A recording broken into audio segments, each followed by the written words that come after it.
दोस्तों नमस्कार। कथुरवाल political classes में आपका स्वागत है। दोस्तों आज हम जो है यूजीसी नेट पॉलिटिकल साइंस का एक नया बैच शुरू कर रहे हैं और नए बैच की जो शुरुआत है वो हमारी हो रही है इंडियन नेशनल मूवमेंट से। इंडियन नेशनल मूवमेंट जो है वो इंडियन पॉलिटी का पार्ट है। इंडियन पॉलिटी के पार्ट को जब हम समझते हैं तो जब आपकी 10th यूनिट आती है और आपकी जब 8th यूनिट आती है, इन दो यूनिट के अंदर आपका सेगमेंट ज़्यादा देखने को मिलेगा इंडियन नेशनल मूवमेंट का। मेनली आपकी 8th यूनिट जो होती है पॉलिटिकल प्रोसेस इन इंडिया, ठीक है। तो पॉलिटिकल प्रोसेस इन इंडिया के अंदर इंडियन नेशनल मूवमेंट को समझना जरूरी होता है, लेकिन उससे अलग हम जब समझते हैं इंडियन कॉन्स्टिट्यूशन को, वो इससे थोड़ा सा अलग पार्ट है।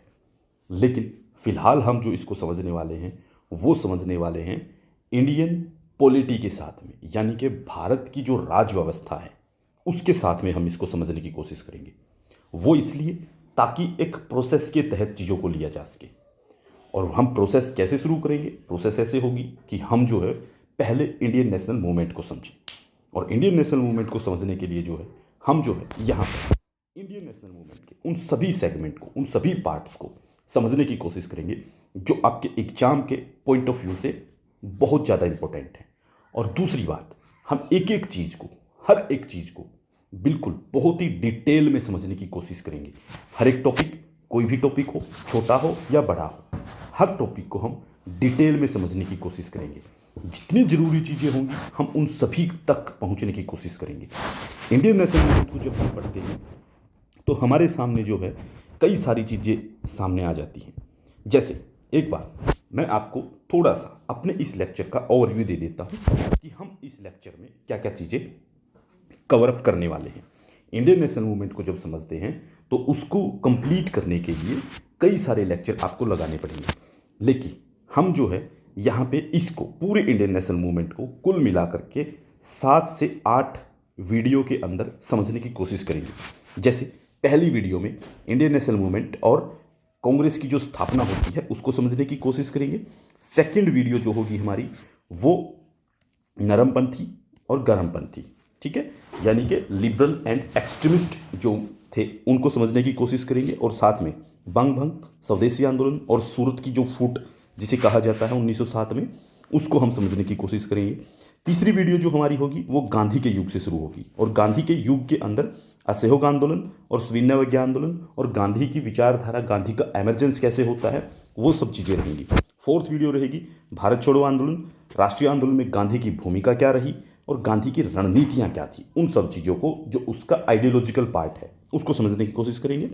और फिफ्थ वीडियो जो हमारी होगी वो होगी जो राष्ट्रीय आंदोलन के दौरान घटनाएं घटी हैं उन घटनाओं को समझने की, जिसमें लखनऊ समझौता, होम रूल लीग, खिलाफत आंदोलन, Swaraj Party, Simon Commission, Nehru Report, MacDonald Award, Poona Pact, ये सब चीज़ें जो घटना घटी हैं इन सब चीज़ों को हम समझने की कोशिश करेंगे फिफ्थ वीडियो के अंदर।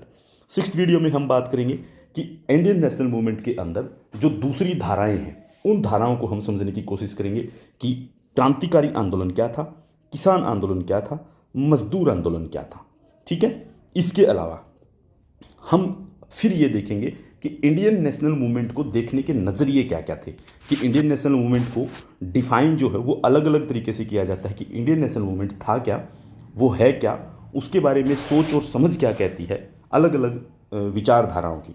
कि जैसे उदारवादी क्या सोचते हैं इंडियन नेशनल मूवमेंट को लेकर के, उग्र मानववादी जो हैं मनवेंद्र नाथ रॉय जैसे लोग वो क्या सोचते हैं, मार्क्सवादी लोग क्या सोचते हैं इंडियन नेशनल मूवमेंट को लेकर, समाजवादी लोग क्या सोचते हैं, और दलित परिप्रेक्ष्य उसके अंदर क्या दिखाई देता है कि दलित मूवमेंट के अंदर doctor B R Ambedkar Indian national movement के बारे में कैसे अपनी विचार को प्रस्तुत करेंगे, कैसे उसको प्रेजेंट करेंगे। तो ये सब चीज़ें कुल मिला करके सारी की सारी चीज़ें जो है हम 7 वीडियो के अंदर कवर करने वाले हैं। इन सभी के अलावा कुछ और भी चीज़ें होंगी जो बीच बीच में डिस्कशन का हमारा पार्ट रहेंगी। इसके अलावा जब तक ये 7 वीडियो कंप्लीट होती हैं, अगर कोई अलग से हमें ये लगेगा बीच में डिस्कशन करते हुए कि ये पार्ट छूटते जा रहे हैं, इनको भी समझना बहुत ज़रूरी है, तो हम उन चीज़ों को भी समझने की बहुत ही ज़्यादा कोशिश करेंगे, उनकी अलग से हम वीडियोज़ लेकर के आएंगे। तो चलिए आज की इस वीडियो को हम शुरू करते हैं। ये हमारा एक डेमो सेशन है और इसी डेमो सेशन को आपको एक ध्यान से देखना है, शुरू से अंत तक। जो भी आपके सवाल जवाब, जो आपके मन में संशय हो, वो आप क्लियर करिएगा। ठीक है, हम इस क्लास को शुरू कर रहे हैं। चलिए आ जाइए। देखिए, जब भी हम इंडियन नेशनल मूवमेंट को समझने की कोशिश करेंगे तो सबसे पहले हमारे लिए जरूरी हो जाता है कि राष्ट्रीय आंदोलन के अंदर राष्ट्र और राष्ट्रवाद की भावना दिखाई देती है कि राष्ट्रवाद क्या था वहाँ पे। भाई नेशनल मूवमेंट चल रहा है तो नेशनल मूवमेंट के अंदर कैसे नेशनल मूवमेंट चला कि भाई राष्ट्रीय आंदोलन है, यानी कि एक राष्ट्र का आंदोलन है। उस राष्ट्र के आंदोलन के अंदर जो है एक राष्ट्र जो है वो उस राष्ट्र का विचार कैसा है, यानी कि राष्ट्रवाद। आप इस चीज़ को समझते हैं। हम सबसे पहले rise of nationalism in India, कि भारत के अंदर नेशनलिज्म जो है उसका उदय कैसे होता है, उसका किस तरीके से विकास होता है। तो सबसे पहले राष्ट्रवाद को दो शब्दों में तोड़ेंगे। देखिए, राष्ट्र प्लस वाद, ये दो चीज़ों से मिलकर बना है। वाद का मतलब होता है एक विचार, ठीक है, एक विचार, और राष्ट्र का मतलब होता है एक देश, ठीक है, एक देश, यानी कि एक देश का विचार ये कैसे आता है। ठीक है, अब आपको ये चीज़ समझनी पड़ेगी, देश और प्रदेश और राज्य, इन तीनों में फर्क होता है। देखो, देश जो होता है आप उसको किसी भी तरीके से भी जो है, देश कोई ऐसी कोई टर्म नहीं होती है जिसको आप डिफाइन कर पाएँ इस तरीके से। लेकिन जब आप इस शब्द के ऊपर जाएंगे, राष्ट्र क्या है, राष्ट्र की बात होनी चाहिए। राष्ट्र के अंदर जो है, राष्ट्र एक कल्चरल टर्म है। राष्ट्र क्या है, एक कल्चरल टर्म, एक सांस्कृतिक परिवेश की बात करता है। जैसे हम यहाँ पे समझेंगे क्या मतलब होगा कि आधुनिक जो संदर्भ है, मॉडर्न टाइम के अंदर जब हम राष्ट्र की बात करते हैं तो हम उस चीज़ से इसका मतलब निकालते हैं कि ऐसे व्यक्तियों का एक ग्रुप है, पीपल्स का एक ग्रुप है, जो कि जिनका आपस में एक समान धर्म है, एक समान भाषा है, एक जैसा उनका इतिहास है, एक जैसी उनकी परंपराएं हैं। यानी कि एक ग्रुप है, जैसे हम एक ग्रुप बना सकते हैं, भारत एक ग्रुप बना सकता है, जैसे ब्रिटिशर्स एक ग्रुप बना सकते हैं। अब जब भी इस चीज़ को देखेंगे तो यूरोप जो है, वेस्टर्न यूरोप जो है, उसके अंदर इसको पहले अप्लाई करके देखिए, क्योंकि ये जो राष्ट्र की जो कंसेप्ट है, राष्ट्र का जो कंसेप्ट है, राष्ट्र की जो अवधारणा है, वो सारी कहाँ से निकल करके आई थी, वेस्ट से आती है। ठीक है, यानी कि वेस्टर्न कंट्रीज जो हैं वहाँ से निकल करके, वेस्टर्न यूरोप जो है आप उसको वहाँ से कह सकते हैं, वेस्टर्न यूरोप से। देखो कैसे बात की उन्होंने, मैं थोड़ा सा आपको समझाऊंगा, इस तरफ ध्यान देना। जैसे कि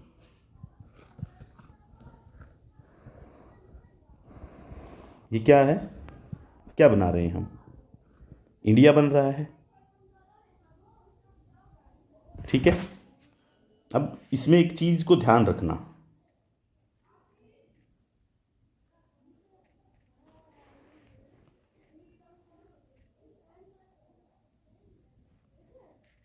बहुत धीरे धीरे बन रहा है, ऐसे ही बनेगा भाई। देखो इतना ज़्यादा तो मैं मैप का जानकार भी नहीं हूँ कि जिससे हमें ये लगे कि,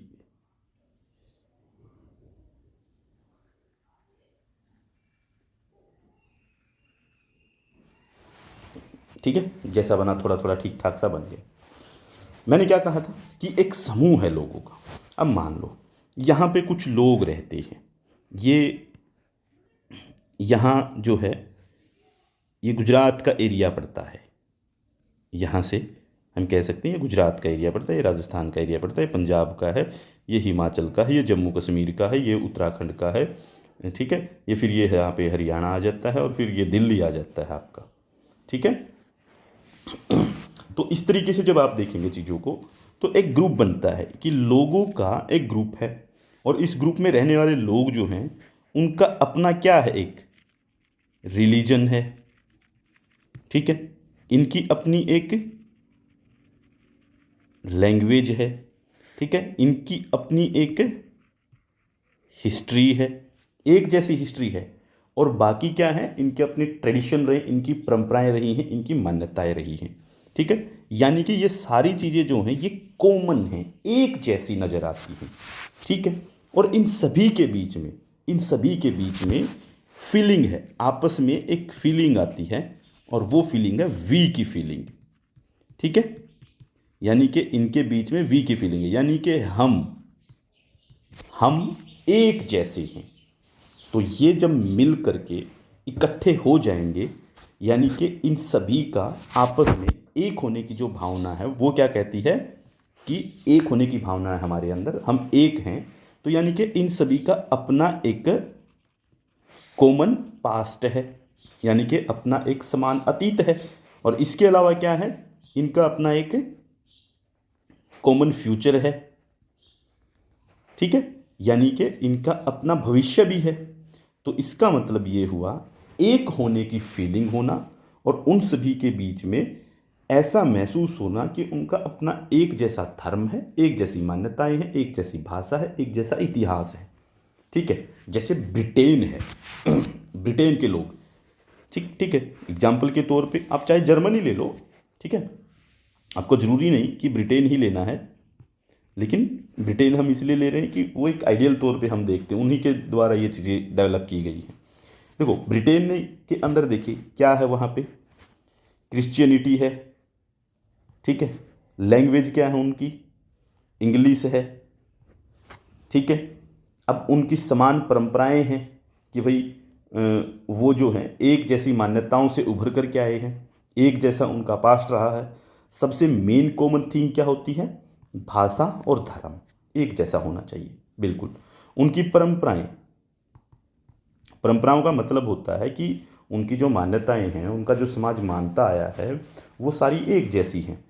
और जब वो एक जगह पे इकट्ठे रह रहे हों, इकट्ठे हैं, और उनके बीच में फीलिंग आ गई है, फीलिंग है एक होने की फीलिंग है कि हम हैं, हम क्या, हम ब्रिटिशर्स हैं, हम क्या, हम जर्मन हैं, हम क्या, हम फ्रेंच हैं, हम स्पेनिश हैं। वो जो भावना आएगी उसको हम कहते हैं राष्ट्र। और इसलिए हम इसे क्यों कह रहे हैं, कल्चरल टर्म इसलिए ही कहते हैं कि इसके अंदर कल्चरल आइडेंटिटी दिखाई देती है। कल्चरल आइडेंटिटी होना मतलब कि उनका कल्चर, उनका धर्म, उनकी भाषा, वो उसकी कल्चरल चीज़ को दिखाई देती है। ठीक है, ये सब चीज़ें दिखेंगी। अब देखो इसी चीज़ को आगे जब आप ये कहेंगे कि फिर स्टेट क्या होता है, राज्य क्या होता है, तो जब ये इकट्ठे हो जाएंगे ना, ये इकट्ठे होकर के एक गवर्नमेंट बना लेंगे, ये सारे मिल करके एक गवर्नमेंट बना लेंगे कि भाई हम अपनी एक सरकार चलाते हैं, शासन प्रशासन सब चीज़ें देखने के लिए गवर्नमेंट चलाते हैं। फिर वो क्या बन जाएगा, एक स्टेट बन जाएगा। जैसे ये भारत हमने बनाया है यहाँ पे, ठीक है, हम ब्रिटेन भी बना सकते हैं इधर से ये। ठीक है, यहाँ ब्रिटेन भी बन सकता है। ठीक है, तो इस ब्रिटेन के अंदर जो है भाषा, धर्म, परंपराएं, ये सब कुछ होते हुए एक होने की फीलिंग, कॉमन पास्ट है, कॉमन अतीत है। ठीक है, और साथ में उनका फ्यूचर एक जैसा उनको लगता है। और फिर वो सोचते हैं कि हम सारे मिल करके जो है एक काम करते हैं, जहाँ पे हम रहते हैं उस ज्योग्राफी को अपना एरिया घोषित करते हैं और उसका नाम रख लेते हैं। नाम रख लिया ब्रिटेन। ठीक है, तो हमने अपना नाम रख लिया ब्रिटेन। ठीक है, या हमने नाम रख लिया इंग्लैंड। ठीक है, ये नाम रख लिया। तो अब क्या है, अब हम अपनी एक सरकार चलाएंगे, यहाँ पे हम अपने सारे पॉलिटिकली, एडमिनिस्ट्रेटिव और पॉलिसी मेकिंग के काम जो है वो सब करेंगे, लोगों के वेलफेयर के काम करेंगे, सिक्योरिटी का काम करेंगे। ठीक है, हम आपस में एक दूसरे से जुड़े रहेंगे और हम आपस में सभी जो है एक दूसरे का सहयोग करें, कोई दूसरे को तंग ना करे, उसके लिए हमने एक सरकार बनाई। ठीक है, तो इसका मतलब ये हुआ कि स्टेट से मतलब है कि एक ऐसा समूह जो एक निश्चित क्षेत्र या भूभाग पे रहता हो, यानी कि ये जैसे हमने कहा ब्रिटेन, ये निश्चित क्षेत्र हो गया इसका भूभाग। ठीक है, अब इसके समूह का मतलब क्या है, जनसंख्या, यानी कि एक ऐसी जनसंख्या जो निश्चित भूभाग पे रह रही है। ठीक है, और उसकी अपनी एक सरकार बन गई है। अब चौथा फीचर इसमें जुड़ेगा कि वो जो सरकार बनी है, ठीक है, अब जैसे मान लो हम ब्रिटेन से बाहर निकलते भारत के अंदर आते हैं। ठीक है, अब आपको लगेगा कि भारत के अंदर तो बहुत सारी भाषाएं हैं, धर्म भी बहुत सारे हैं, परंपराएं भी बहुत सारी हैं, एक जैसा कॉमन पास्ट भी नहीं है सभी का, सबकी अलग अलग चीज़ें हैं। कोई बात नहीं, एक बार उसको भूलो और सीधे अपने ऊपर आओ कि हम एक जैसे लोग हैं, एक ही धर्म है, एक ही भाषा है, एक भूभाग है। हम समझ रहे, राज्य को समझने के लिए बात कर रहा हूँ कि भाई सभी ने मिलकर के ये कहा कि हम सब लोग जो हैं इस निश्चित भूभाग में रहते हैं, ठीक। हमारी अपनी एक सरकार है जिसे हम भारत सरकार कहते हैं, और ये जो सरकार है ये अपने इंटरनल, ठीक है, प्लस एक्सटर्नल, मतलब कि आंतरिक और बाहरी। आंतरिक मतलब इस देश के अंदर के सारे डिसीजन, बाहरी मतलब इस देश के बाहर के जो भी डिसीजन हैं, इस देश से संबंधित बाहर के जो डिसीजन है, यानी कि हम अपनी जो विदेश नीति बनाएंगे वो, ठीक है, हमें किस देश के साथ कैसे रिलेशन रखने हैं वो, हमें किसके साथ क्या व्यापार करना है वो, हमें किससे हथियार खरीदने हैं, किसके साथ जो है हमारी सिक्योरिटी के MOU साइन होने हैं, वो सब चीज़ें वो डिसाइड जो कौन करेगी, हमारी सरकार करेगी।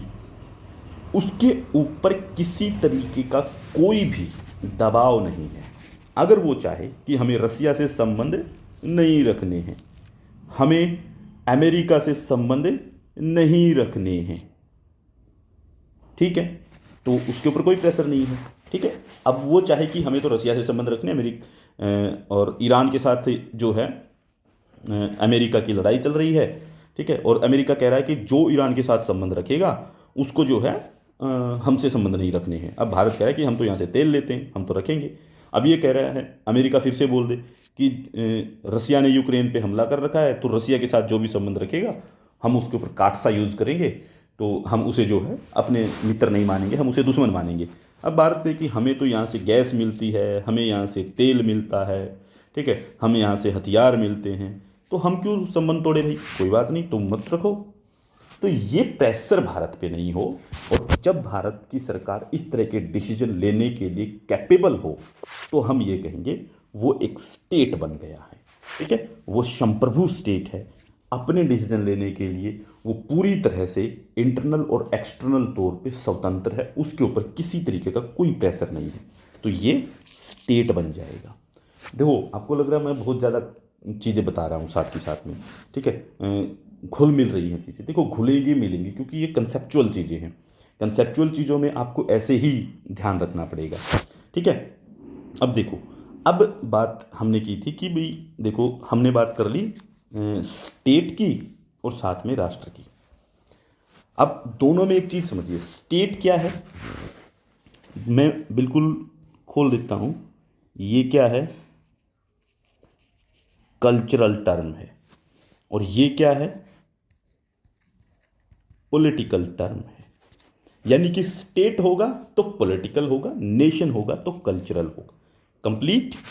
अब एक बार बात पे आ जाइए तब वापस, अब दोनों को जोड़ दें कि राष्ट्र राज्य क्या होता है। फिर राष्ट्र राज्य क्या होता है, अब दोनों जब जुड़ते हैं ना, इसका मतलब कल्चरल प्लस पॉलिटिकल जब ये मिल जाए तो क्या हो जाएगा, राष्ट्र राज्य हो जाएगा। क्यों हो जाएगा, क्योंकि कल्चर क्या था, राष्ट्र।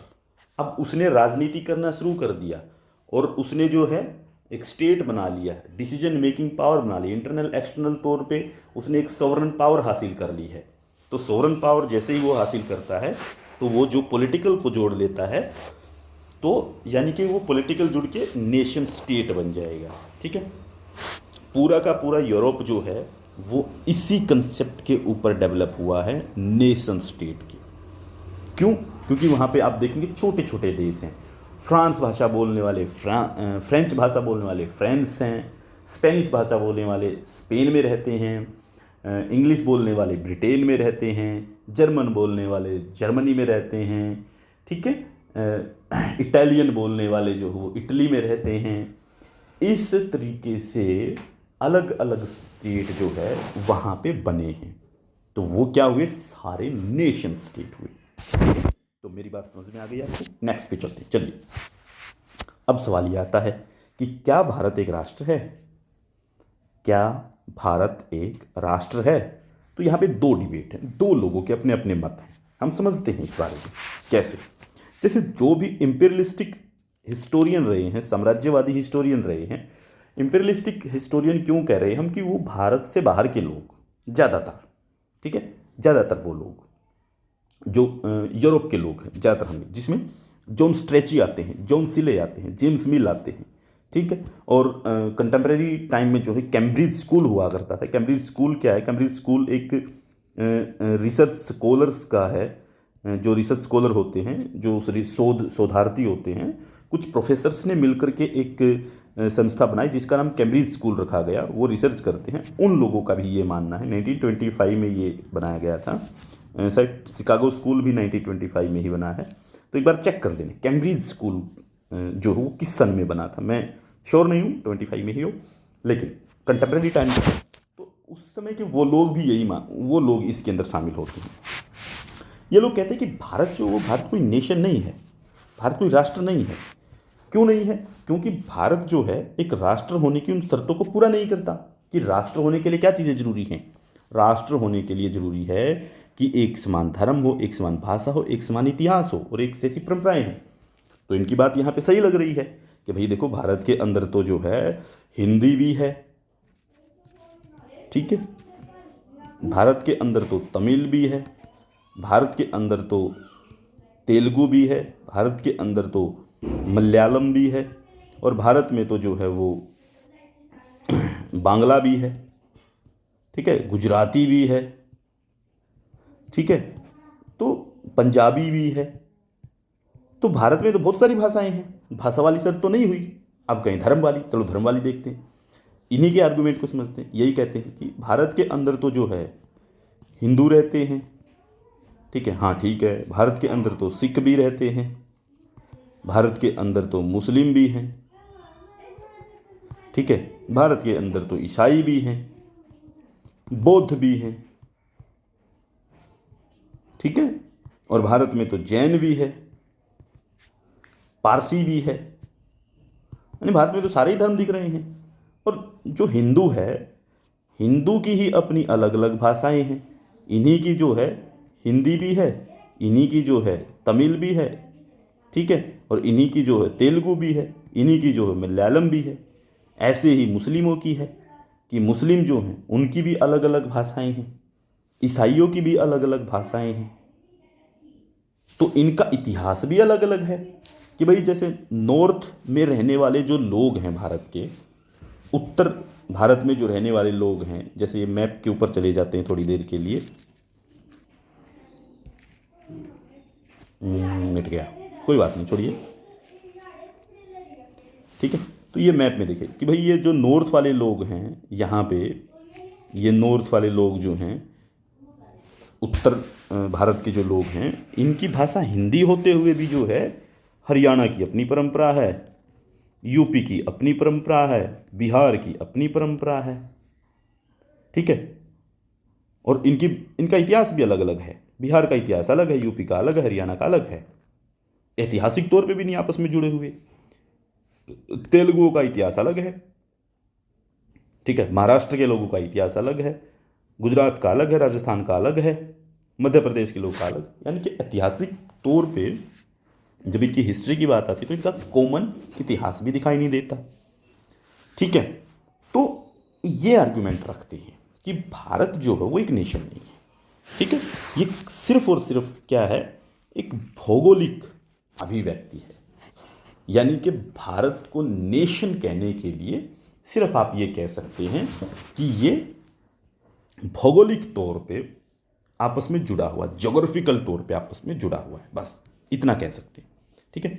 तो इसी आधार पे ये लोग जो हैं कंक्लूजन ये निकालते हैं कि भारत के अंदर जो आप राष्ट्रीय आंदोलन का ढोल पीटते हो, वो कोई राष्ट्रीय आंदोलन नहीं था, कोई नेशनल मूवमेंट नहीं था, वो उसके अंदर कुछ नहीं हुआ ऐसा जो आप इतना बड़ा ढोल पीटते रहते हो, ठीक है। तो स्पष्ट तौर पे ये कह सकते हैं कि इसका उद्देश्य जो है क्या है, ये कहना क्या चाह रहे हैं, ये कहना ये चाह रहे हैं कि भारत के पास जो है वो अलग अलग आइडेंटिटीज से मिलाकर के एक चीज़ खड़ी कर दी है, ठीक है।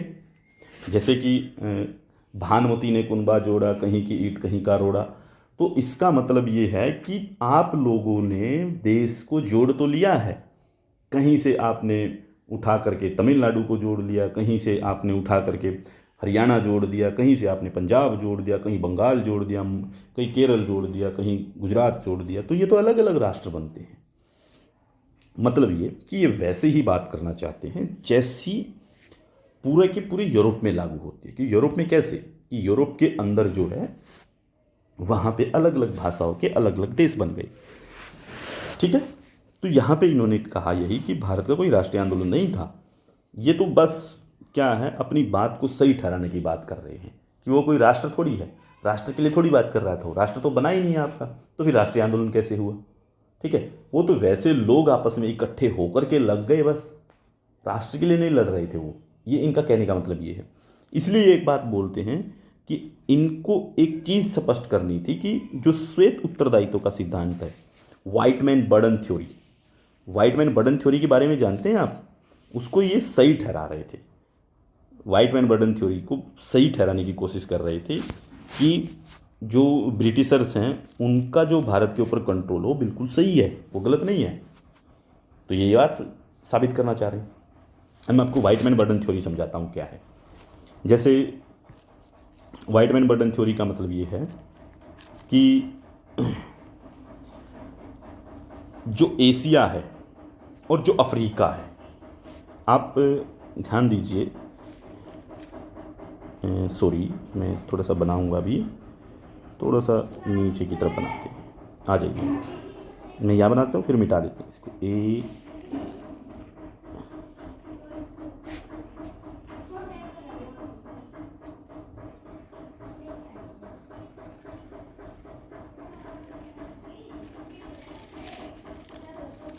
अफ्रीका महाद्वीप है ना, ठीक है, थोड़ा सा इधर उधर हो सकता है, और ये इधर से ही शुरू कर लीजिए, यहाँ से ये ऊपर तक जाएगा ऐसे घूमते घूमते, ठीक है, ऐसे आएगा ये। और ये छोटे छोटे देश भी हैं यहाँ पे, ये फिर जैसे यहाँ पे इंडिया है, ठीक है, तो ये ऐसे आ जाएगा, ये अरब कंट्रीज़ वगैरह जो हैं ये सारी जुड़ जाएंगी। ये देश है एशिया और अफ्रीका। और ये यहाँ, ये लगा लीजिए, यहाँ होगा वो ब्रिटेन, ठीक है, यानी कि हम ये कह सकते हैं कि यहाँ पे ये यूरोप है। ठीक है, तो इसको समझो, ये कहते हैं कि जो ये एशिया है, यहाँ पे जो ये जो एशिया है और ये जो अफ्रीका है, ये जो दोनों के दोनों हैं ये असभ्य लोग हैं। ठीक है, यानी कि एशिया और अफ्रीका वाले जो लोग हैं वो या फिर हम ये कह सकते हैं कि अफ्रीका के अंदर तो सारे के सारे ब्लैक पीपल थे। ठीक है, एशिया में ब्लैक भी हैं और वाइट भी हैं। ठीक है, दोनों हैं। तो ये कहता है कि ये जो दोनों है ना, ये जो दोनों मिलते हैं, ये दोनों के दोनों असभ्य। असभ्य का मतलब पता है क्या होता है? जिनकी अपनी कोई सभ्यता नहीं है, जिनका कोई सिविलाइजेशन नहीं है, जो सिविलाइज्ड नहीं है। और सिविलाइज्ड नहीं होने का मतलब होता है कि इनको जो है ना तो शासन करना आता है, ना प्रशासन चलाना आता है, ठीक है, और ना ये किसी तरीके से कंट्रोल कर सकते हैं। ठीक है, कभी किसी चीज़ को कंट्रोल कर ले, रिबेलियन हो जाए तो कंट्रोल हो जाए, नहीं कर सकते ये लोग। ठीक है, इन लोगों को रहना नहीं आता, इन लोगों को खाना ढंग से नहीं आता।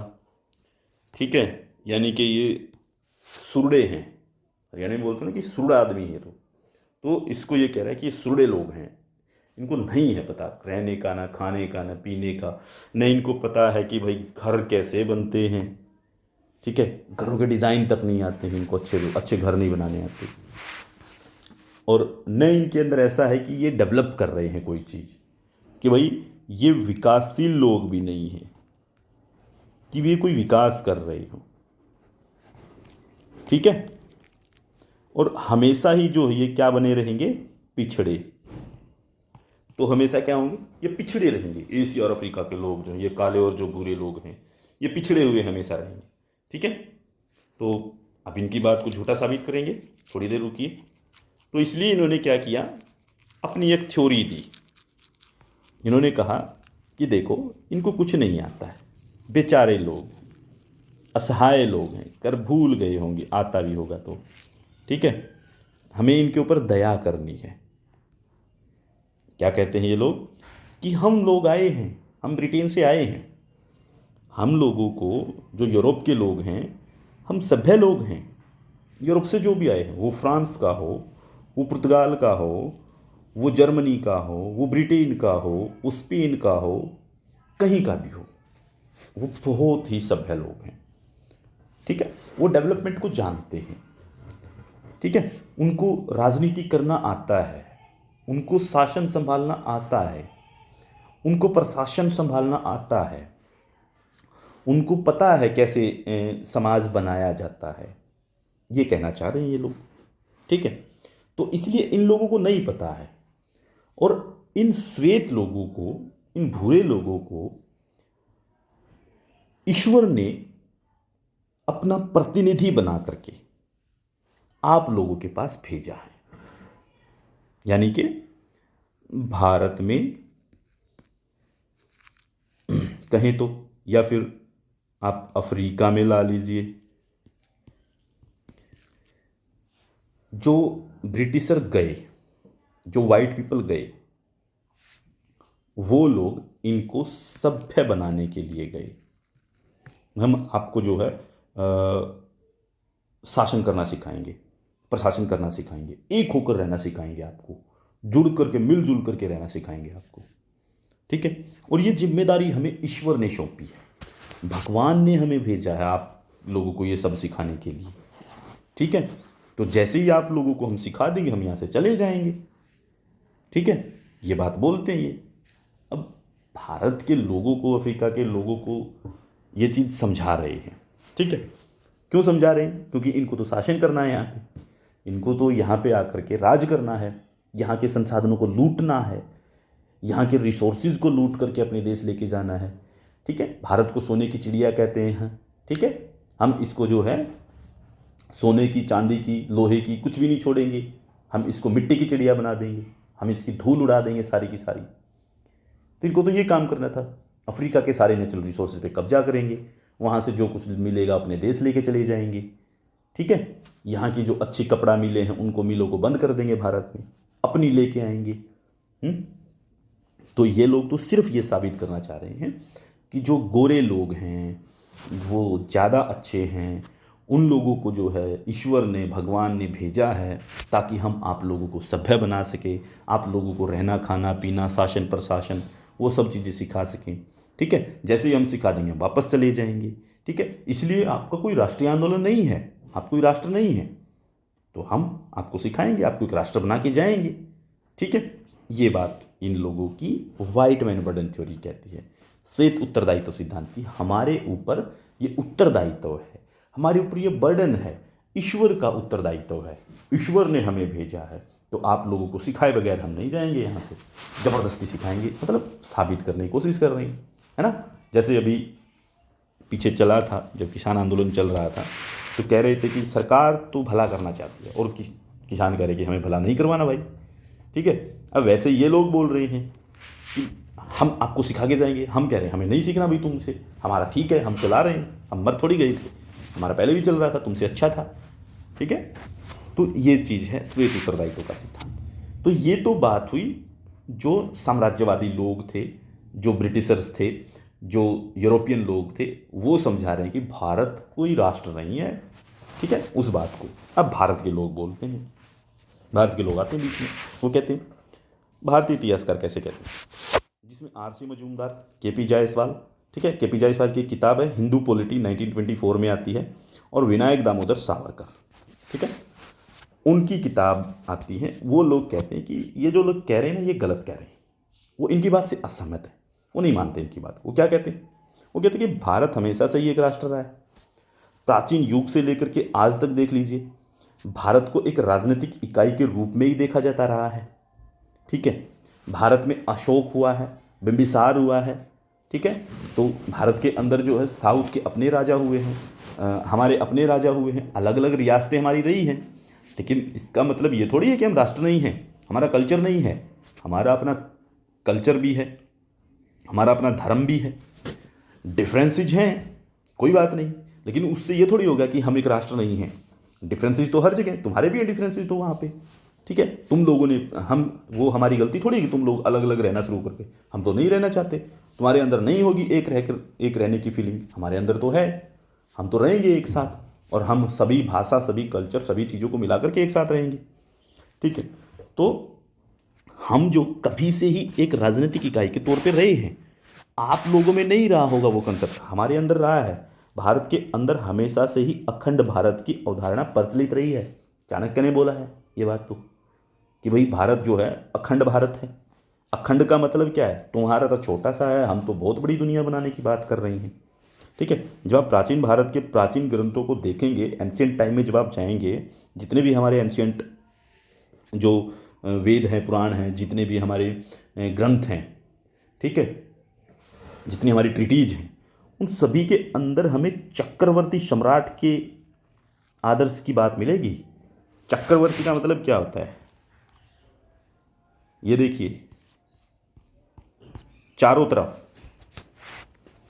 तरफ साम्राज्य होना, एक होकर के इन सभी को एक साथ मिला करके जोड़ करके रखना, ठीक है। और हर एक शासक यही चाहता था, उसका यही उद्देश्य होता था कि वो चक्रवर्ती सम्राट बने, ठीक है, वो सबको जोड़ के रखे, पूरे अखंड भारत का एक राजा हो, और कौन हो, वो अकेला हो। आप देखिए कितना बड़ा साम्राज्य रहा है, अशोक का साम्राज्य कितना बड़ा रहा है, ठीक है, मराठाओं का भी साम्राज्य कितना बड़ा रहा है। तो आप ये क्यों कह रहे हैं कि हमारा अपना कोई वो नहीं था, ठीक है। और इस चक्रवर्ती सम्राट के उद्देश्य को प्राप्त करने वाले कुछ महान शासक भी हैं, जैसे राजसूय हैं, अश्वमेध हैं, ये लोग थे, इन लोगों ने शासन किया है इतना, ठीक है। तो हमें ये कहना छोड़ दीजिए कि हम एक राष्ट्र नहीं हैं, हम पहले से एक राष्ट्र थे, और हमारा राष्ट्रीय आंदोलन वास्तव में राष्ट्रीय है। इसमें हर एक व्यक्ति अंग्रेजों के खिलाफ खड़ा है, उनके अंदर वी की फीलिंग है, वो एक रहना चाहते हैं। और ये बात साबित होती है 1947 के बाद, जब हम 1947 से आज तक भारत का एक अंग तक नहीं टूटा है, वो इकट्ठा है, एक साथ जुड़ करके रहता है, ठीक है। इसके आगे चलते हैं।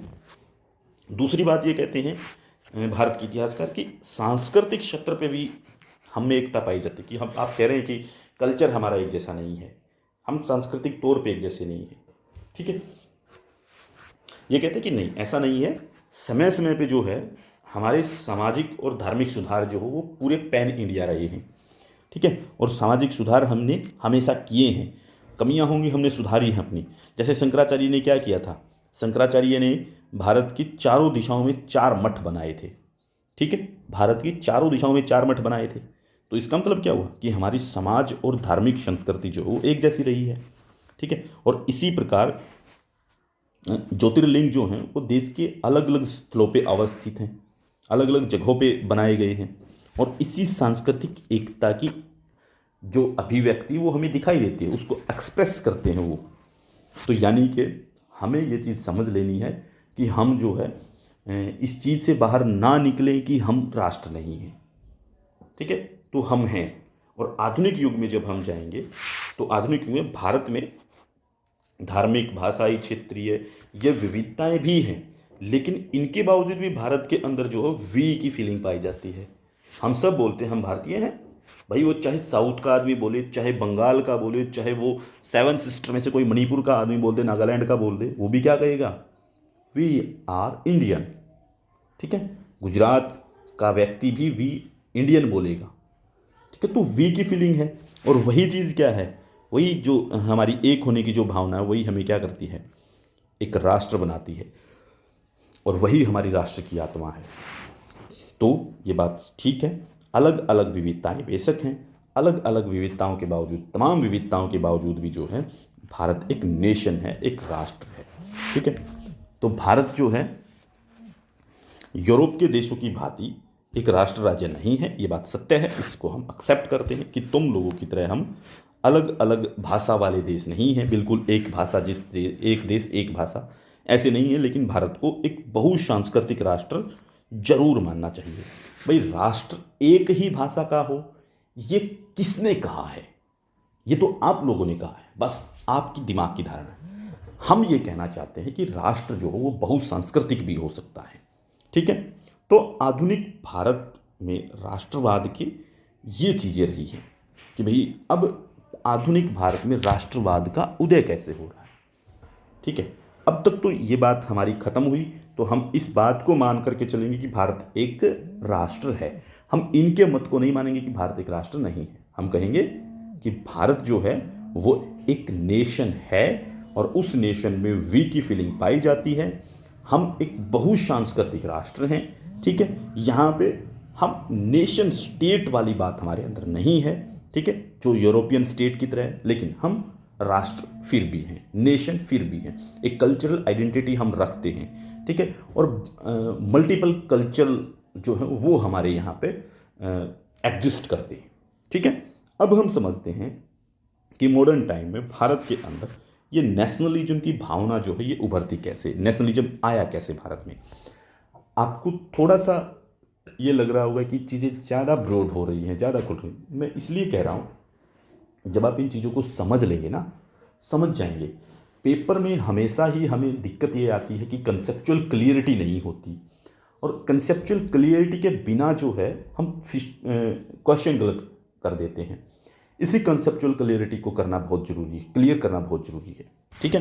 तो अब मॉडर्न टाइम में आधुनिक भारत में राष्ट्रवाद के उदय के क्या कारण थे, उस चीज़ को समझते हैं। देखो भारत में क्या है, एंशियंट टाइम से ही जो है राजनीतिक सांस्कृतिक एकता की जो तत्व हैं वो मौजूद रहे हैं, लेकिन आधुनिक युग में जो है भारतीय राष्ट्रवाद के उदय के लिए जो कुछ अलग कारण थे, जिसके कारण हम एक नेशन बनते चले गए, ठीक है। हम अलग अलग डिफरेंसेस के साथ रह रहे थे, अलग की तमिलों में रह रहे हैं, तेलुगु के साथ रह रहे हैं, मलयालम अपनी बात में रख रहे हैं, कन्नड़ अलग रह रहे हैं, ठीक है, बंगाली अलग है, हिंदू अलग, हिंदी भाषी अलग हैं। तो ये अलग अलग बातें हैं मॉडर्न टाइम में, लेकिन कुछ कारण थे जिसके कारण जो हम वापस फिर से एक होना शुरू हो गए। और वो कैसे, उसके अनेक कारक हैं जो उत्तरदायी माने जाते हैं। जैसे ब्रिटिश शासन जो है, पहली चीज़ तो ये थी कि ब्रिटिश शासन जो भारत में आया उसकी जो नीतियाँ थी, उसकी जो प्रशासनिक और आर्थिक नीतियाँ थी वो बहुत ही ज़्यादा निर्दयी थी। उसकी कैसी कैसी चीज़ें दिखाई देती हैं, जैसे ब्रिटिशर्स ने क्या किया, उनकी राजनीतिक और प्रशासनिक और आर्थिक नीतियाँ कैसी थी। उन्होंने पॉलिटिकल लेजिस्लेटिव असेंबलीज वगैरह शुरू की बनानी, ठीक है, प्रशासनिक काम शुरू किए, प्रशासन को संभालना शुरू किया कि भाई एडमिनिस्ट्रेशन बनाएंगे, भर्तियां करेंगे, हैं, कंट्रोलिंग का काम शुरू करेंगे। इकोनॉमिक पॉलिसी बनाई उन्होंने, जिस इन इकोनॉमिक पॉलिसी के सहारे जो पता चला हमें कि ये ब्रिटिशर्स हैं, हम भारतीय हैं, शोषण हमारा होता है, लूटते ये लोग हैं, उससे हमें ये पता चला। तो इससे क्या हुआ, भारतीय लोगों के बीच में जो है आपस में संपर्क बढ़ना शुरू हुआ, और ये पता चलना शुरू हुआ कि हमारी एक जैसी पहचान है। और एक जैसी पहचान कैसे है कि ब्रिटिशर्स जो हैं वो हमें लूट रहे हैं, और लूटने में वो ये नहीं देख रहे हैं कि हम हिंदी भाषी को लूट रहे हैं, तमिल को लूट रहे हैं, तेलुगु को लूट रहे हैं, नहीं, वो सबको बराबर लूट रहे हैं। भाषा के आधार पे तो लूट नहीं मच रही यहाँ पे, ठीक है। तो इसका मतलब ये हुआ कि हमने वहाँ से ये चीज़ सीखना शुरू कर दी कि कॉमन आइडेंटिटी हमारी है, ठीक है, कॉमन एनिमी हमारा दिख रहा है। कॉमन एनिमी कौन, ब्रिटिशर्स हैं। कॉमन आइडेंटिटी क्या है, भारतीय, कि भारतीयों को लूट रहे हैं बस ये, ठीक है। तो ये भावना जो हमारे अंदर डेवलप हो गई, और इसने जो है हमारे अंदर एक नेशन की भावना को, या एक राष्ट्रवाद जो है वो भारत के अंदर जन्म लेता है। दूसरी चीज़ थी कि अंग्रेजी शिक्षा का प्रसार जो बहुत ज़बरदस्त बढ़ रहा था, और अंग्रेजी शिक्षा को बढ़ाने के लिए जो है उसके दो कारण थे, क्यों बढ़ाया जा रहा था अंग्रेजी शिक्षा को। एक तो इसलिए कि कंपनी जो थी यहाँ पे, ब्रिटिशर्स की जो ईस्ट इंडिया कंपनी थी, ईस्ट इंडिया कंपनी को जो है अपने एडमिनिस्ट्रेटिव वर्क करने थे, और एडमिनिस्ट्रेटिव वर्क करने के लिए वो इंग्लैंड से तो लोग लेकर आएंगे नहीं। उनको क्या ज़रूरी थी, उनको ज़रूरत थी कि कुछ ऐसे कर्मचारी, बाबू क्लर्क लोग जो है वो होने चाहिए जो हमारी भाषा को, इंग्लिश को भी समझ सके और हिंदी भी जानते हो, या अब इनकी जो रीजनल लैंग्वेज हैं उनको भी जानते हो। तो उस रीजनल लैंग्वेज को जानने वाले लोग भी चाहिए और इंग्लिश जानने वाले भी। तो इन्होंने इंग्लिश सिखाना शुरू कर दिया, हमने इंग्लिश समझ ली, ठीक है, इंग्लिश समझी। तो इनको क्या ज़रूरत थी? इनको ज़रूरत थी कि भाई ये मीडिएटर का काम करे, हमारे मीडिएटर का काम करे, कि भाई लोगों तक बात हमें पहुंचानी। हम इनको इंग्लिश में बोले, ये हिंदी में ट्रांसलेट करके उधर पहुंचा दे, या रीजनल लैंग्वेज में ट्रांसलेट करके उधर पहुंचा दे, ठीक है। तो इन्होंने इंग्लिश सिखानी शुरू कर दी, तो क्लर्क बनाए इन्होंने अपने। दूसरा कारण था कि भारत में अंग्रेजों का समर्थक चाहिए था इनको, ठीक है, यानी कि एक बीच में दलाल वर्ग जिसे हम कह रहे हैं वो चाहिए था, ठीक है, और एक सामाजिक वर्ग तैयार करना जो ब्रिटिश शासन का समर्थन करता हो, ठीक है। मैकाले क्या कहते हैं इस बारे में? मैकाले के शब्दों में अगर हम इस बात को करेंगे कि एक ऐसा वर्ग कि जो रंग से तो भारतीय हो, कि रंग से तो काले हों, लेकिन उनका जो इंटरेस्ट है, उनके जो विचार हैं वो अंग्रेजों जैसे हों। मतलब समझे आप कि भाई वो दिखने में तो भारतीय हैं, लेकिन उनका दिमाग जो है वो अंग्रेजों वाला है, ठीक है, यानी कि स्वार्थी, लोभी, ठीक है, लूटपाट वाला दिमाग होना चाहिए, और वो हमारा सहयोग करेंगे। तो इसलिए इन्होंने क्या किया? अंग्रेजी को प्रचार करना शुरू कर दिया कि भाई एक तो हमें क्लर्क मिल जाएंगे, दूसरे में दलाल मिल जाएंगे बीच में काम करने वाले, ठीक है। तो अंग्रेजी शिक्षा से सिर्फ अंग्रेजों को फ़ायदा नहीं हुआ, फ़ायदा हमें भी हुआ, ठीक है। तो अंग्रेजी शिक्षा का जब भारत में पूरी तरीके से प्रचार हो रहा था, उसको बढ़ाने की कोशिश हो रही थी, तो इससे क्या है कि सिर्फ बाबू क्लर्क पैदा नहीं हुए, कि भारत के अंदर कुछ और शिक्षित भारतीय जो वो भी तैयार हो गए।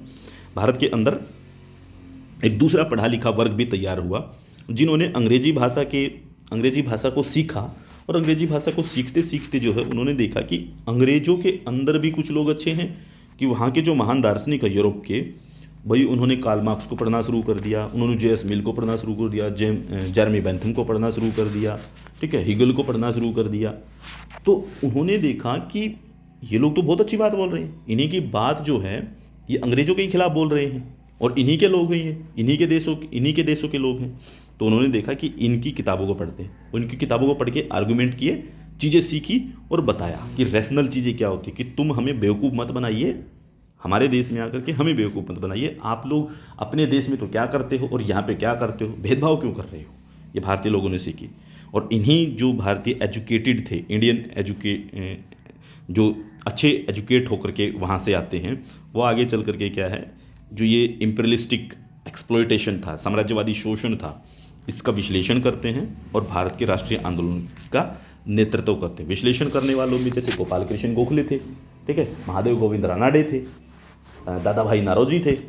दादा भाई नारोजी ने जो है वेल्थ ऑफ ड्रेन का वो भी दिया था, ठीक है, ड्रेन ऑफ वेल्थ, यानी कि निकासी का सिद्धांत, संपत्ति की निकासी का सिद्धांत, कि भाई यहाँ की संपत्ति वहाँ पे कैसे जा रही है, उसको पूरी तरीके से एनालिसिस किया, और एनालिसिस करके बताया कि अंग्रेज कैसे शोषण कर रहे हैं, ठीक है। ब्रिटिश रूल इन इंडिया जो बात करते हैं वो, ठीक है, पॉवर्टी की बात करते हैं कि पॉवर्टी कैसे है यहाँ पे, उस तरीके की चीज़ों की उन्होंने बात की, ठीक है। आगे जाकर के आएंगी ये चीज़ें, मैं समझाऊंगा इन चीज़ों को। फिर आगे क्या है, यातायात के संसाधन डेवलप हुए अंग्रेजों के यहाँ से आने पे। उससे भी क्या है, हमारे अंदर एक जो है राष्ट्रीय आंदोलन जो है उससे भी मजबूत हुआ।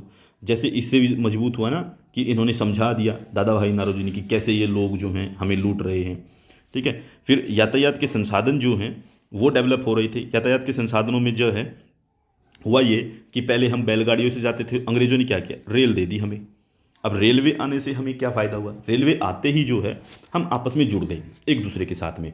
वही महाराष्ट्र का व्यक्ति जो हरियाणा में आ पा रहा है, गुजरात का व्यक्ति जो तमिलनाडु जा पा रहा है, आसानी से जल्दी पहुंच पा रहा है। तो अब क्या हुआ, कोई संदेश पहुंचाना होता, कोई बात पहुंचानी होती तो जल्दी पहुंच जाती, लोग समझ जाते, कोई घटना कहीं पे घटी है वो घटना वहाँ तक पहुँच जाती, ठीक है। तो संपर्क बढ़ गया, और संपर्क बढ़ने से क्या है, लोगों के बीच में एकता पैदा हुई, और एकता पैदा हुई तो लोग इकट्ठा होना शुरू हो गए, मूवमेंट जल्दी शुरू हो गए, ठीक है। लोगों के बीच में जैसे ही ये चीज़ें बढ़ी तो राष्ट्रवाद भी जो वो धीरे धीरे बढ़ना शुरू हो गया, ठीक है। रेलवे का उद्देश्य क्या था, कच्चा माल लेके जाना, ठीक है, और ब्रिटिश की जो वस्तुएं हैं उनको भारत में दूर दूर तक पहुंचाना था। लेकिन धीरे धीरे जो वो पैसेंजर सेवाएं भी देनी शुरू कर दी, ठीक है। इन्होंने सेना की आवाजाही को जल्दी करने के लिए कि भाई सेना की आवाजाही जो वो तेज़ी से हो, ठीक है, और इससे ब्रिटिश साम्राज्य को जो है सिक्योर किया जा सके कि ब्रिटिश सर के खिलाफ कोई विद्रोह ना हो। लेकिन इससे तो भारतीय मजबूत हो रहे थे, सिर्फ सेना थोड़ी जाएगी, हमारे लोग भी जा रहे थे। ठीक है, ये चीज़ थी नेशनल मूवमेंट को डेवलप करने में। एक और बड़ी चीज़ थी कि सामाजिक और धार्मिक सुधार आंदोलन का प्रभाव जो वो बहुत ज़्यादा देखने को मिला। सामाजिक और धार्मिक सुधार आंदोलन का प्रभाव कैसे हुआ कि 19वीं सेंचुरी के अंदर 19वीं शताब्दी में भारत के अंदर हम जानते हैं कि रेनेसेंस मूवमेंट शुरू होता है। भारतीय नवजागरण बोलते हैं इसको, ठीक है। नवजागरण के अंदर जो है, जैसे राजा राम मोहन राय को भारत में नवजागरण का जन्मदाता माना जाता है, फादर ऑफ इंडियन रेनेसेंस, ठीक है। तो भारतीय पुनर्जागरण का जन्मदाता राजा राम मोहन राय को माना जाता है, ठीक है। ऐसे ही दौर में क्या हुआ, धीरे धीरे करके जो है विवेकानंद आते हैं, दयानंद सरस्वती आते हैं, ठीक है। क्योंकि हो क्या रहा था, 1813 का आपको सबको पता है, चार्टर एक्ट आता है 1813 में, चार्टर एक्ट आता है, कंपनी एक्ट जिसे आप कह सकते हैं। उस एक्ट में ये बोला गया कि यहाँ पे आकर के जो है भारत में क्रिश्चियंस आएंगे, क्रिश्चियन मिशनरी आएंगे, और ब्रिटिश हिस्टोरियन आएंगे, और क्रिश्चियन हिस्टोरियन आएंगे। ये सब आकर के जो भारत में काम कर सकते हैं और धर्म का प्रचार प्रसार कर सकते हैं। तो इन्होंने क्या किया, सबसे पहले काम ये किया कि हम एक काम करते हैं या आइडेंटिफाई करते हैं कि भाई ऐसे क्रिश्चियन धर्म फैलेगा थोड़ी ऐसे। तो उन्होंने सबसे पहले देखा कि यहाँ पे कमियाँ क्या हैं। तो इन्होंने कहा कि बहुल संख्या में कौन रहते हैं, यहाँ रहते हैं हिंदू, ठीक है। और हिंदू धर्म बहुसंख्यक है, तो हिंदू धर्म के अंदर ये देखो कि यहाँ पे लोगों के अंदर कमियाँ क्या हैं। तो इन्होंने देखा कि यहाँ क्या है, जाति व्यवस्था, ठीक है। यहाँ क्या है, यहाँ सती प्रथा, यहाँ क्या है, यहाँ बाल विवाह, ठीक है। ये सब चीज़ें दिख रही हैं।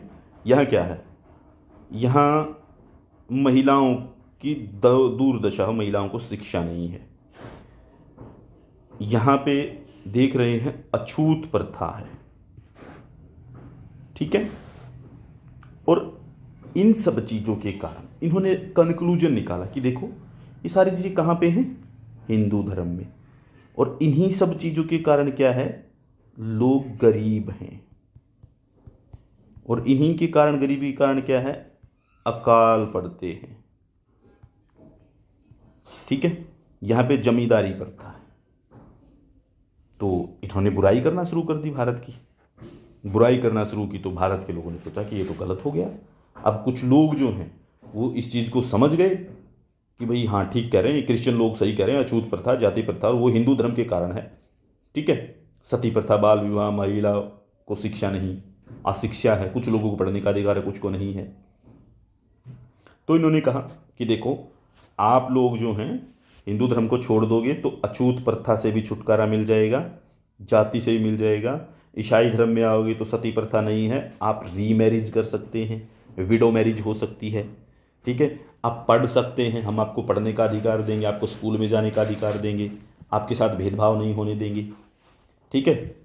तो आप पढ़ेंगे लिखेंगे तो आगे बढ़ेंगे, आगे बढ़ करके नौकरी करेंगे, कुछ काम धंधा शुरू करेंगे, फिर आप गरीब नहीं रहेंगे, और गरीब नहीं रहेंगे तो आपको अकाल भी नहीं पड़ेगा। इन्होंने घुमा दिया चीज़ों को। अब भारत के लोगों को आई बात समझ में कि ये तो यार बहुत गलत हो रहा है, ऐसे तो भारत के बहुत सारे लोग कन्वर्ट कर जाएंगे। और हो भी रहा था, कन्वर्जन हो रहा था, बहुत भारी मात्रा में हो रहा है। तो इन चीज़ों के विरोध के लिए राजा राम मोहन राय, सबसे पहले राजा राम मोहन राय आते हैं जो सती प्रथा को बैन करवाते हैं कि इसको बंद करवाइए, ये बहुत गलत है, ये हमारे धर्म में नहीं थी, ये बाद में डेवलप हुई चीज़ है, ठीक है। हाँ, ये हिंदू धर्म की बात नहीं, ये कहता है कि सनातन धर्म में नहीं थी, ठीक है। और सनातन धर्म में वेदों को माना जाता है, पुराणों को माना जाता है, और पुराणों में ना तो अछूत प्रथा ना जाति प्रथा है, वहाँ पे सिर्फ वर्ण व्यवस्था थी, ठीक है। और सबको, और वर्ण व्यवस्था जो है वो कर्म के आधार पे थी, ना कि जाति या रंग के आधार पे, ठीक है। तो कर्म के आधार पे जो जैसा कर्म करेगा वो वैसा ही बन जाएगा, ठीक है। तो ये सब चीज़ें लेके आए। इन्हीं चीज़ों को प्रोटेक्ट करने के लिए विवेकानंद जी आते हैं, दयानंद सरस्वती जी आते हैं, ठीक है। उसके बाद में कई और लोग, अरविंदो घोष जैसे लोग आते हैं। तो उन लोगों ने क्या किया, धार्मिक सुधार किए। और इन धार्मिक सुधारों से क्या है, अलग अलग लोगों को जो है वो बड़ी संख्या में जोड़ना शुरू किया। जैसे राजा राम मोहन राय ने ब्रह्म समाज बनाया, विवेकानंद ने जो है रामकृष्ण मिशन शुरू किया, उसमें बहुत सारे लोग जुड़े, दयानंद सरस्वती ने आर्य समाज बनाया। तो इसमें बहुत सारे लोग जुड़ते चले गए, और इन जुड़ने के कारण जो है क्या हुआ, हमें एक नेशन की भावना जागृत हो गई, ठीक है। और भारत की जो कुरीतियाँ हैं, उन कुरीतियों पे इन लोगों ने जो है चोट की। इन्होंने कहा कि जातिवाद गलत है, अछूत प्रथा गलत है, सती प्रथा गलत है, बाल विवाह गलत है, महिलाओं की स्थिति जो है उसको ठीक करें, विधवाओं का उनको सती करने के बजाय जो है उनको पुनर्विवाह की इजाज़त दें। इस पर चोट की इन्होंने और कहा कि देखो, हम कमज़ोर नहीं हैं, हम गरीब इसलिए नहीं हैं कि इन चीज़ों के कारण हैं। गरीब तो अकाल पड़ रहे हैं। अकाल क्यों पड़ रहे हैं? वो अंग्रेजों की नीतियों के कारण पड़ रहे हैं। ठीक है, तो अपने आप को कमज़ोर मत समझिए। हमारा अपना धर्म है, हमारा अपनी संस्कृति है, हमारा अपना कल्चर है। तो आप अपने आप के अंदर जो है आत्मसम्मान की भावना महसूस कीजिए, आत्मविश्वास जगाइए। इन लोगों ने आत्मविश्वास जगा दिया और इस जागृति के कारण जो भारत के लोग जो है, भारत के लोगों में एक राष्ट्र की भावना जो है वो डेवलप होनी शुरू होती है कि हम भी हैं, हमें किसी दूसरे के साथ मिलने की ज़रूरत नहीं, हम अपने इतिहास के साथ, अपने कल्चर के साथ आगे बढ़ेंगे। ठीक है, तो ये धार्मिक और सामाजिक सुधार आंदोलनों ने जो है देश को जोड़ने की कोशिश की और एक राष्ट्र बनाने की कोशिश की और राष्ट्रीय आंदोलन उससे डेवलप होता है। इसके अलावा अंग्रेज जो अधिकारी होते थे उनकी जो नीतियाँ थी, ठीक है, जो अत्याचारी नीतियाँ थी, शोषणकारी नीतियाँ थी, एक्सप्लॉयटेटिव पॉलिसीज़ थी, उनकी बहुत बड़ी भूमिका रही। ठीक है, जैसे सुरेंद्रनाथ बनर्जी ने जो है इंडियन एसोसिएशन एक संस्था बनाई थी और उन्होंने एक किताब लिखी थी, a nation in the making. Surendranath Banerjee, paper के लिए इंपॉर्टेंट है, याद रखिएगा। इसमें उन्होंने ये कहा कि राष्ट्रवाद के विकास में जो बुरे शासक हैं वो वरदान के रूप में सामने आते। ये कोटेशन आ सकती है पेपर में कि राष्ट्रवाद के विकास में बुरे शासक वरदान के रूप में सामने आए। ये कोटेशन किसके? सुरेंद्रनाथ बनर्जी की। ये किताब किसके? सुरेंद्रनाथ बनर्जी की। तो बुरे शासक जो हैं उनकी बहुत बड़ी भूमिका रही। जैसे कि लॉर्ड लिट्टन है, लॉर्ड लिट्टन ने वर्नाकुलर प्रेस एक्ट 1978 लेकर के आया कि प्रेस के ऊपर पाबंदी लगा देते हैं, लोगों को लिखना बंद करवा देते हैं, लोगों की आवाज़ को दबा देते हैं। तो लोगों के अंदर क्या हुआ? आवाज़ को दबा रहे, बोलने नहीं दे रहे, सभ्य बनाने की बात कर रहे थे। सभ्य का बना रहे, तुम तो असभ्य बना रहे हो, बोलने तक नहीं दे रहे। तुम गलत कर दो, तुम्हारी आलोचना है तो करेंगे ही हम। ठीक है, अपने देश में तो बड़ी फ्रीडम चिल्लाते हो, लिबर्टी चिल्लाते हो, इक्वलिटी चिल्लाते हो, और यहाँ पे तुम कह रहे हो कि नहीं, यहाँ तो रिस्ट्रिक्शंस रहेंगी। तो लोगों ने बोलना शुरू किया। फिर जैसे सिविल सेवा के अंदर जो है वो उम्र सीमा कम कर दी गई। ये भारतीय लोग तो पढ़ते ही लेट से थे, तो इन्होंने उम्र सीमा 18 कर दी, फिर 21 कर दी। तो ये इस उम्र में कौन सिविल सेवक बनेगा? ये तो अंग्रेज ही बनेंगे, वहीं से बन करके आएंगे, यहाँ का लोग तो बनेंगे ही नहीं, इनके पास तो है ही नहीं फिर अपॉर्चुनिटी। ठीक है, फिर साथ में जैसे लॉर्ड कर्जन जैसे लोग हैं, वो देश के अंदर क्या कर रहे थे? आर्थिक नीतियाँ ऐसे बना रहे थे कि सारा पैसा वहीं पे जा रहा है। ठीक है, टैक्स जो वो ज़्यादातर लगातार बढ़ रहे हैं देश के अंदर, देश का पैसा जो उनके पास जा रहा है। देश के अंदर अकाल पड़ रहे हैं, अकाल के समय पे सरकार सुविधाएं नहीं दे पा रही है, ना मेडिकल सुविधा दे पा रही है, ना लोगों को खाने तक के लिए कुछ सामान पहुंचा पा रही है। तो ये सब चीज़ों ने भी ये कहा कि इनका विरोध करना पड़ेगा, और विरोध तब होगा जब हम इकट्ठे होंगे। तो राष्ट्रवाद जो है इसी तरीके से उभरता है और राष्ट्रीय आंदोलन फिर वो उस तौर पे जो है जन्म ले लेता है। ठीक है, फिर भारतीयों के साथ किया जाने वाला प्रजातीय भेदभाव, रेशियल डिस्क्रिमिनेशन। रेशियल डिस्क्रिमिनेशन का मतलब ये था कि भारत के लोगों को ये देख लेते थे कि ये तो असभ्य लोग हैं, इनको हमें अपने साथ रखना ही नहीं है। यानी कि कैसे करते कि जो लेजिस्लेटिव असेंबली होती उसके अंदर भारतीयों की संख्या कम करना। भाई इन लोगों को पता नहीं, इनको कम रखो। सिविल सेवाओं में, सिविल सर्विसेज में उनके अंदर संख्या कम रखना। ठीक है, फिर जो जज होते हैं, यानी कि कोर्ट के अंदर जज होते, उन कोर्ट के जजों में भारत के लोगों के साथ भेदभाव कि भाई नहीं, ये डिसीजन देंगे ही नहीं, डिसीजन मेकिंग में उनको नहीं रखना। ठीक है, फिर पॉलिसी मेकिंग के अंदर भारतीय लोगों की सलाह ना लेना और ये कह देना कि तुम लोगों को पता है कैसे पॉलिसी बनाई जाती है, गवार कहीं के। अब इस चीज़ से भारतीय लोगों को लगा कि ये तो गवार बोल रहे हैं, हमें बेवकूफ़ समझ रहे हैं, यानी कि सब कुछ अंग्रेज ही जानते हैं, भारतीयों को कुछ भी हिस्सा नहीं देंगे, ये लोग कुछ करने ही नहीं देंगे। तो ये जो रेशियल डिस्क्रिमिनेशन था कि भाई रेल के डिब्बे में बैठोगे तो अलग बैठोगे, ठीक है, स्कूल में गए हो तो स्कूल में पढ़ने के लिए क्लासें भारतीयों के अलग हो, उनके अलग, एक साथ नहीं बैठने देंगे हम भी। तो ये डिस्क्रिमिनेशन दिख रहा था कि भाई आप लोग तो जातीय भेदभाव कर रहे हो। तो इससे भी भारत के लोग इकट्ठे हुए कि ये सिर्फ भारतीयों के साथ कर रहे हैं, यहाँ पे अंग्रेजों के साथ नहीं कर रहे हैं, अंग्रेजों को तो बहुत सुपीरियर मानते, हमें इन्फीरियर मान रहे हैं। तो इसके कारण भारत के लोग इकट्ठे हुए और इनका विरोध करना शुरू किया और नेशनल मूवमेंट मजबूत होता चला गया। फिर कुछ ऐसी घटनाएं घटी जिसके कारण भारतीय लोगों में आत्मसम्मान की भावना जगी और भारतीय लोगों में जो है ये आया एक उत्साह बढ़ा, आपसी उत्साह बढ़ा कि हम इनको हरा सकते हैं, इनको बाहर भगा सकते हैं। जैसे 1896 में इथोपिया ने जो है इटली को हरा दिया। छोटा सा देश, इटली मजबूत देश, समृद्ध देश, उसको हरा दिया। ठीक है। 1905 में जापान एक छोटा सा देश है, रूस को हरा देता, इतने बड़े देश को। तो भारत के लोगों ने सोचा कि यार जब ये हरा सकते हैं तो हम क्यों नहीं हरा सकते, इतना बड़ा देश है हमारा तो, और इतने संसाधन संपन्न देश वाले लोग हैं हम नहीं हरा सकते, इनको हराएंगे, बिल्कुल हराएंगे। तो ये जो घटनाएं हैं, इन्होंने अंग्रेजों का और यूरोप का वो घमंड तोड़ दिया कि अंग्रेज और यूरोप कभी हार नहीं सकते, उस भ्रम को तोड़ दिया। और भारतीय में उत्साह आ गया, अरे क्यों नहीं हार सकते ये लोग।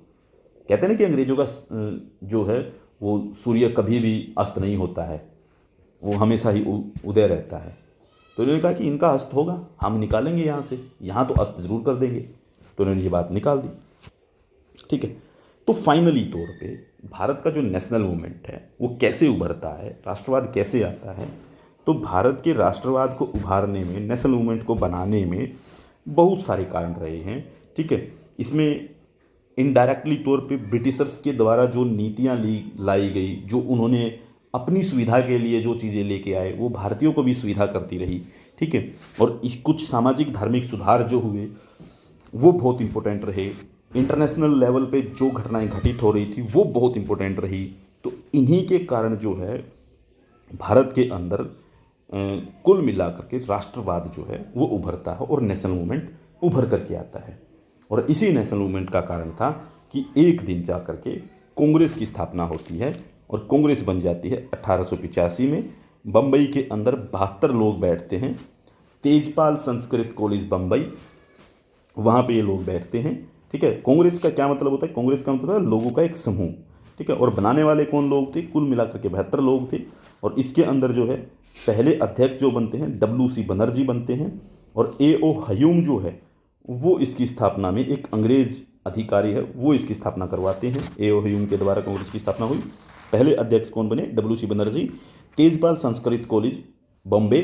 ठीक है। और 1885 में ये फैक्ट हैं। और उस समय पे कौन हुआ करते थे, हमारे लॉर्ड डफरिन जो हैं वो भारत के वायसराय हुआ करते थे। ठीक है। तो ये चीज़ याद रखना।